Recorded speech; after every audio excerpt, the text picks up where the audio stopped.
relations between the federal and state governments, as well as between the states themselves, is not an issue that can be ignored in the current situation of the country. በፌደራላዊ ስርዓተ መንግስት ውስጥ በመንግስታት መካከል የሚካሄዱ የእርስ በርስ ምክክሮች In the federalized government, the system itself intuitively creates joint consultation and working collaboratively. This will ensure best peaceful resolutions, policies and strategies to be put in place whenever there is any sort of conflict. And this is also believed to be of help in bringing forth a strengthened country collectively. Strengthening the intergovernmental relations between the federal and state governments, as well as between the states themselves, is not an issue that can be ignored in the current situation of our country. House of Federation Office Deputy Director Belai Wadisha, for his part, stressed that unless there is a strengthened intergovernmental relations, it would be challenging to realize the federal system. Scholars argued that federal government system cannot be realized without intergovernmental relations, including power sharing and wealth distribution. This will be achieved through strong relations amongst each other. Therefore, these activities will be pursued consulting with each other.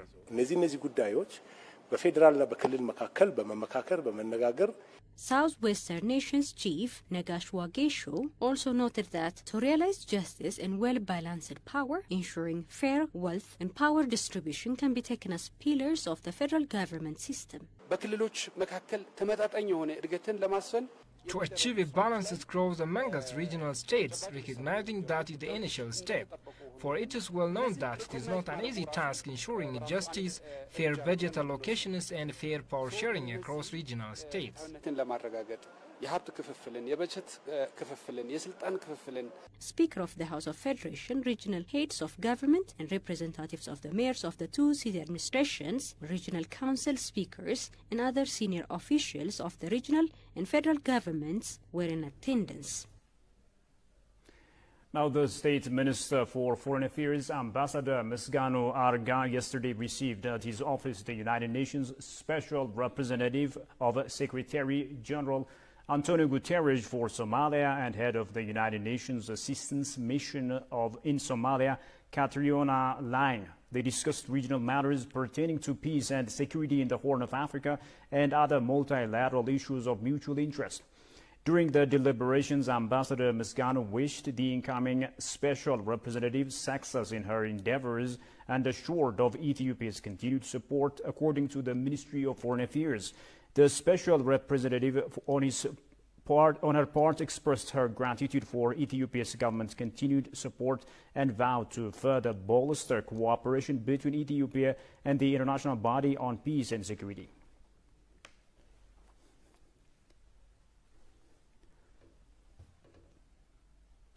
The Japanese ambassador to Ethiopia, Ito Takako, says Japan is actively supporting the reconstruction efforts of Ethiopia. During her time with ETV, the ambassador also expressed her hope that the Ethiopian government will create more favorable conditions for Japanese investors. Johannes Fantan reports. Japan, which is one of Ethiopia's development partners, has announced that it is supporting the Ethiopian government's post-war reconstruction efforts. It cannot be forgotten that the 2-year-long northern war in Ethiopia has caused great damage to the socio-economic and livelihood of citizens. It is expected that the role of partners will be high in the efforts of the Ethiopian government to rebuild the damaged areas, and the Japanese government has disclosed it's doing its part. Last week, the Japanese ambassador to Ethiopia, together with the representatives of JICA and UNICEF, visited the damage to the educational facilities in Tigray and provided financial assistance after discussing with the local residents. While announcing the support, Japanese ambassador to Ethiopia, Ito Takako, stated that Japan supports Ethiopia's reconstruction efforts. First, we'd like to have this rehabilitation efforts of Ethiopia, which is huge, to be tackled with. We are also helping national dialogue efforts. We announced $3 million help. $3 million contribution through UNDP for the National Dialogue Commission here. I think it is extremely important that people can have their national agenda to be straightened and tackled together. And for the Japanese foreign policy, the human security is a very, very important pillar. And we will continue to work to help the people in Ethiopia. Ambassador Takaku expressed that there is an investment plan that will be implemented in Africa from the upcoming Japanese New Year, and she is optimistic that the Ethiopian government will facilitate the conditions for the Japanese investors to find a favorable investment environment in Ethiopia. For the economic development, the last TICAD 8 meeting in Tunis, we announced the big amount of money to be invested in Africa, and of course Ethiopia is involved. But also we are in the situation of competing with other African countries who can get those investments. So I hope Ethiopian government will provide a good environment for the future Japanese investors to come.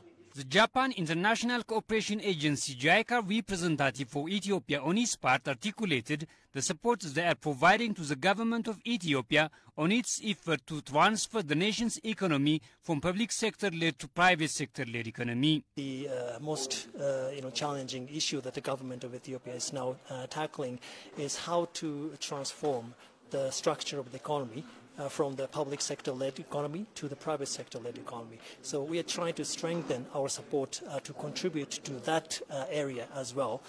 So for example, we are now discussing with the Ministry of Industry to how to strengthen our support to support the implementation of the Ethiopian Tamulut movement. And also, we have been strengthening our support for the startup companies these days, especially given that these startup companies, young entrepreneurs, they have a great potential to make contributions to the Ethiopian economy and create more jobs for youth. It is to be recalled that the Japanese government donated $8.1 million USD for the reconstruction of school facilities. Now, the second phase of the referendum election was held in Walaita zone from 6 a.m. to 6 p.m. yesterday at various polling stations. Voters in the zone of the Southern Nations, Nationalities and Peoples region cast their ballots in a rerun referendum to decide whether the zone should join 5 other zones and 5 special districts, which voted to establish a new Southern Ethiopia region in a referendum held on February 6. According to the National Election Board of Ethiopia, the referendum was held in 12 temporary election coordination centers in 1,812 polling stations in the Walaita zone, where the result of the February referendum was annulled because of massive irregularities pre and during election processes and complaints of vote fraud.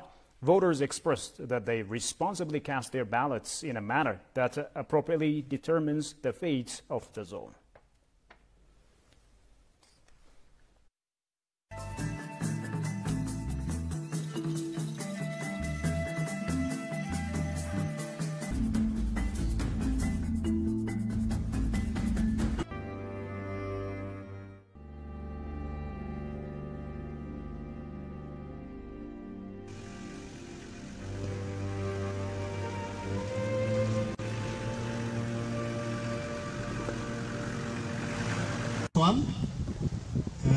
ሬንጀርሶች ትልቅ የሥራ ኃላፊነት በዚህ መስክ ውስጥ ካሉት አካላት ትልቅ የሥራ ኃላፊነት ከተሰጣቸው መካከል አንዱ ናቸው።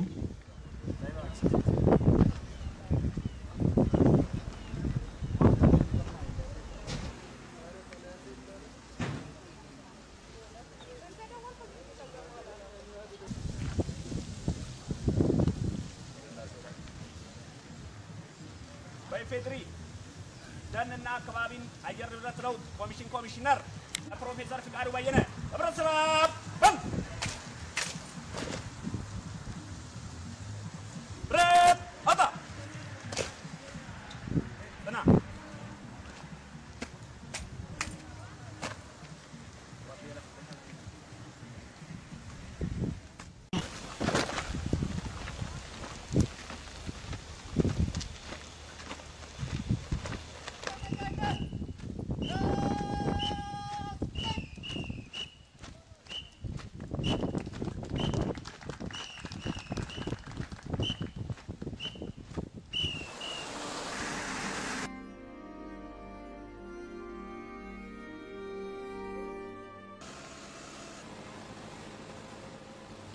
አልጣሽ ብሔራዊ ፓርክን ፍለጋ ወደ አስደናቂው አረንጓዴ ዘብ እየገባን ነው። በክረምት እንደኔ ወደ አልጣሽ ብሔራዊ ፓርክ የሚመጣ እንግዳ በዚህ መልኩ በትራክተር ተጭኖ ካልገባ በስተቀረ አልጣሽን እንደ ልብ ለመጎብኘት ምቹ መንገድ የለም። ለቀናት የሚኖረን ቆይታ ጉዞ በዚህ መልኩ ነው። ስለ መንገድ እንኳን እንደ ልቤ ላውራችሁ አልቻልኩም። ብዙዎቹ የሀገሬ ብሔራዊ ፓርኮች በዚህ መልኩ በመሰረተ ልማት እጦት ምክንያት እንደ ልብ ክረምት ከበጋ አይጎበኙም።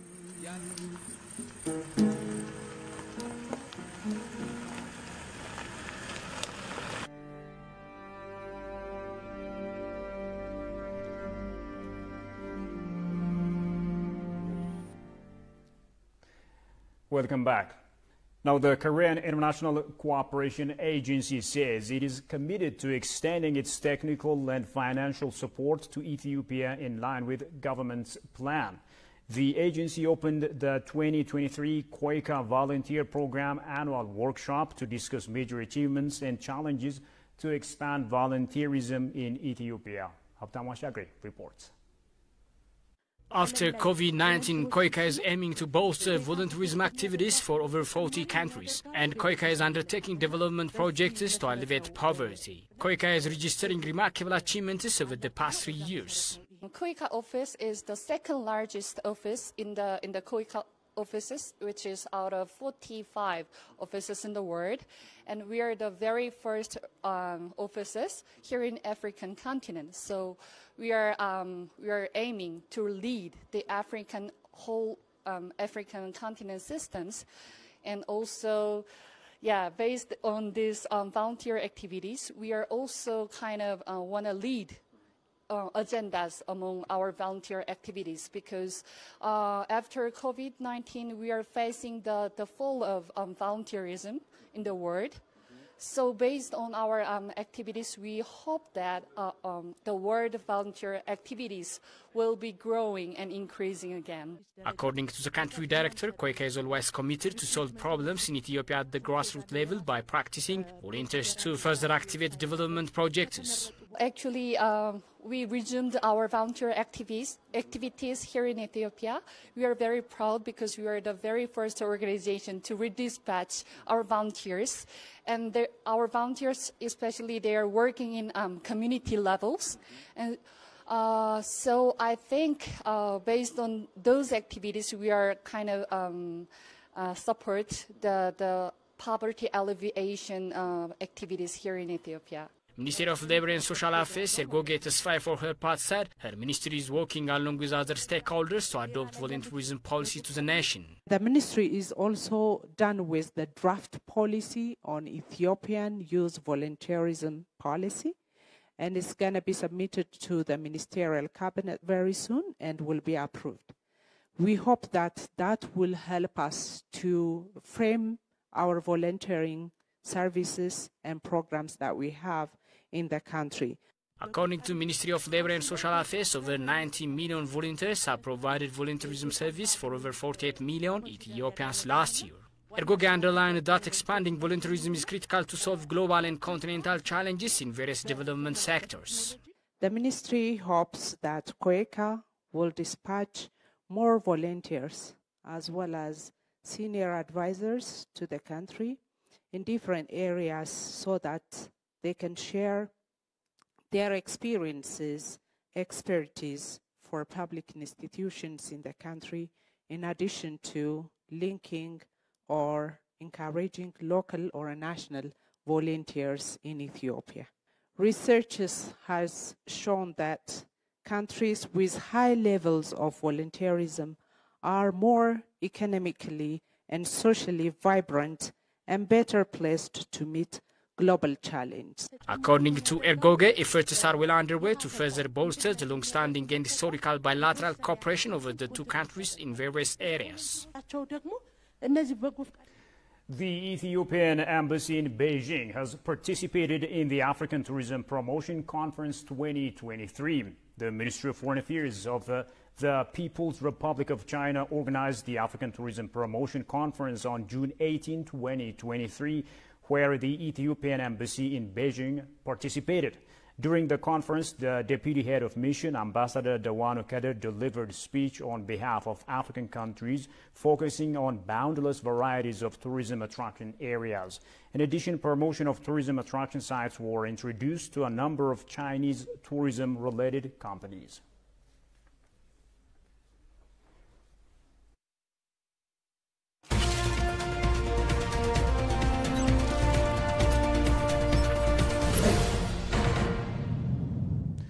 And in business, the Ethiopian Security Exchange Authority urges Ethiopian private financial sectors to prepare themselves for tough competition ahead of international companies in the Ethiopian finance industry.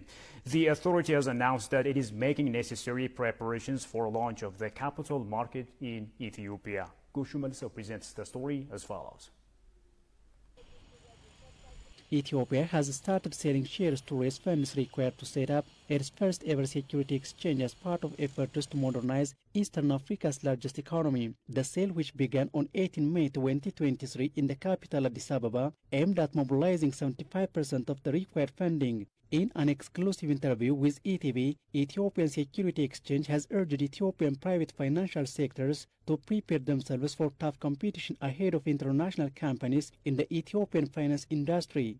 We can discuss both sides of the aisle. So as an issuer, the private sector needs to prepare itself in terms of really preparing its financials and corporate governance to become really a public entity.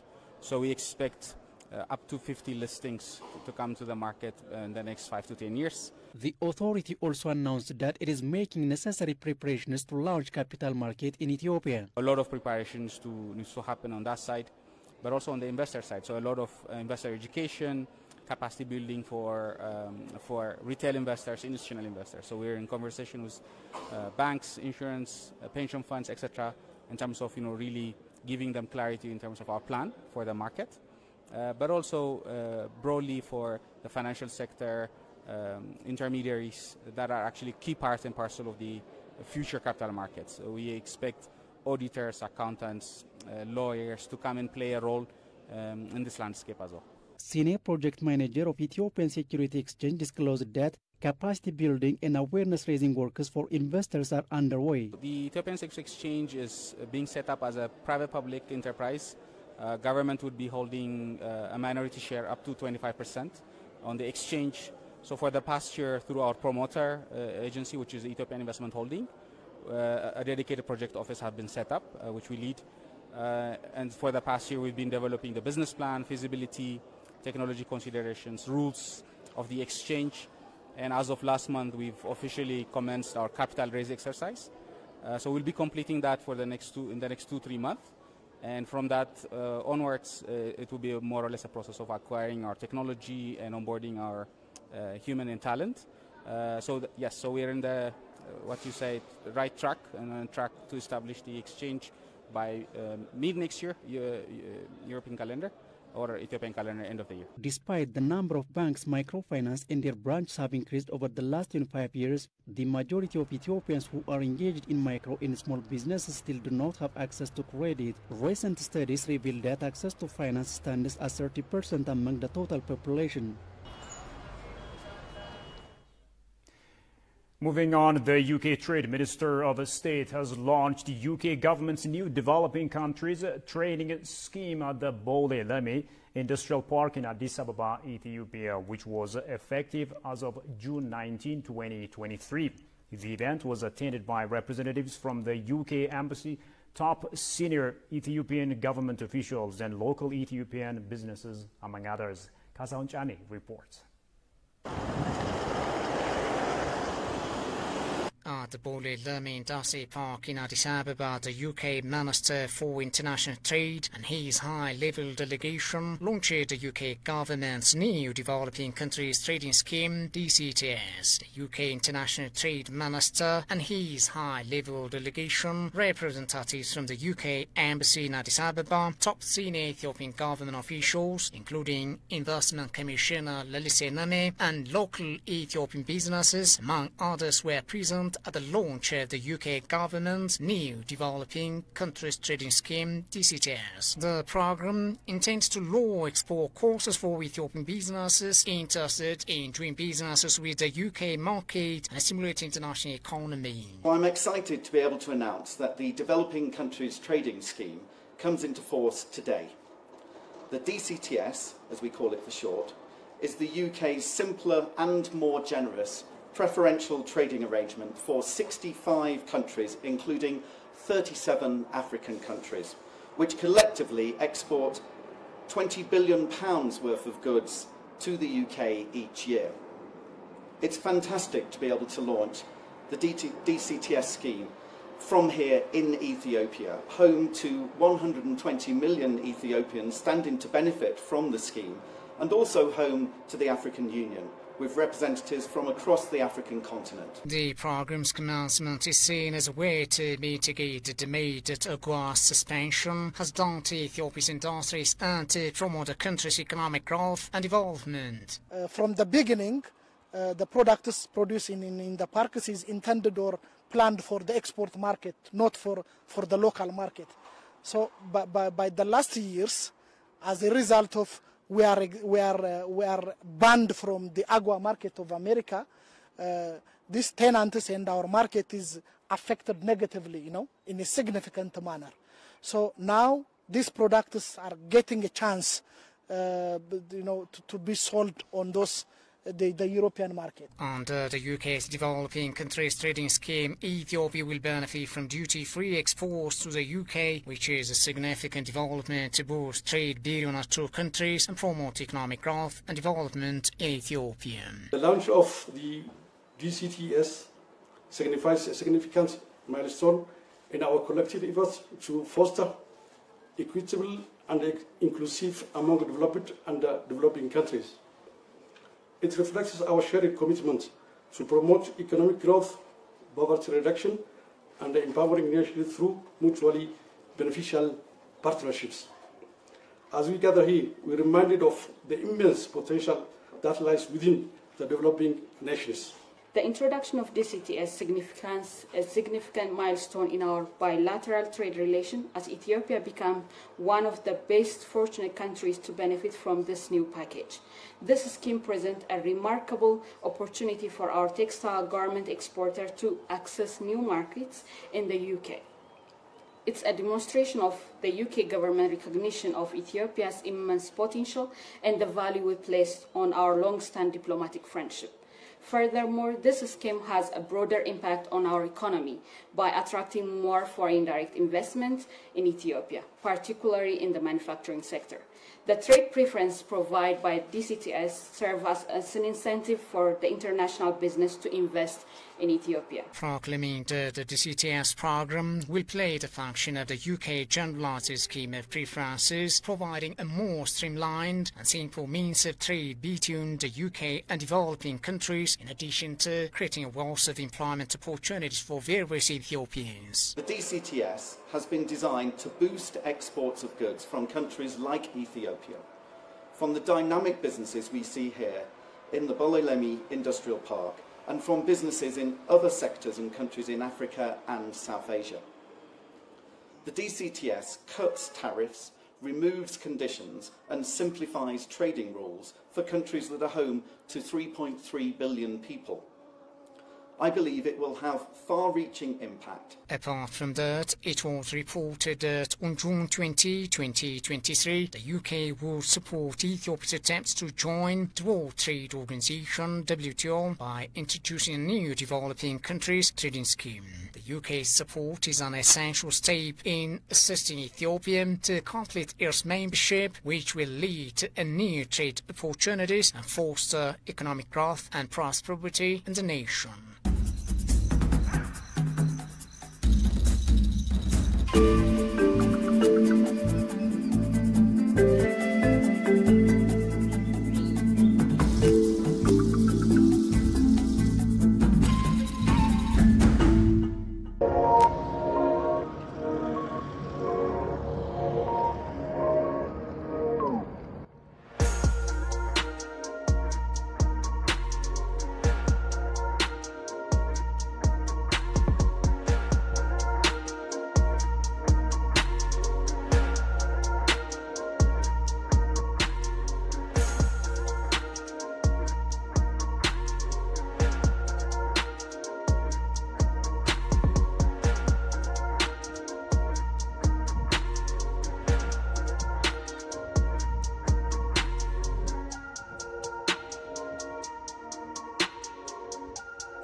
Welcome back. And finally, business relations between Russia and Africa are gaining momentum as witnessed by different indications.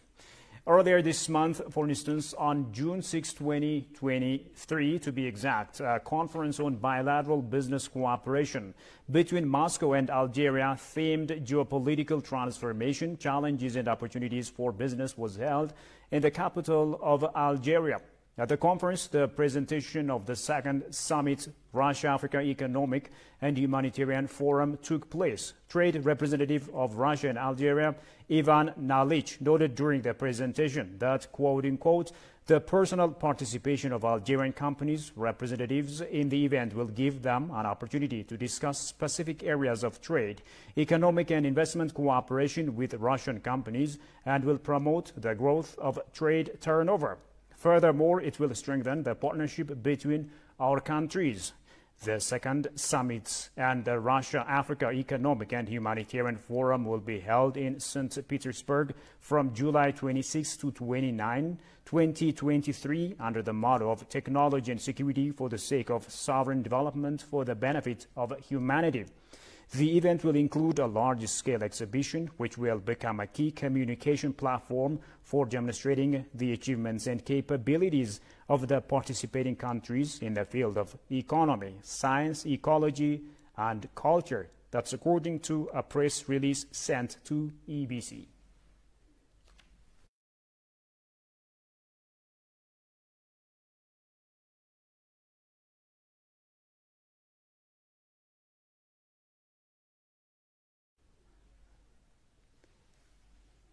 And finally, a quick recap of the top stories.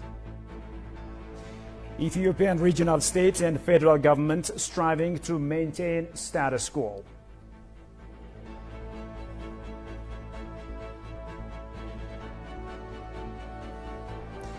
And Ethiopian private financial institutions urged to prepare for tough competitions. That's all the news there is for now. Thanks a lot for watching us. Bye-bye.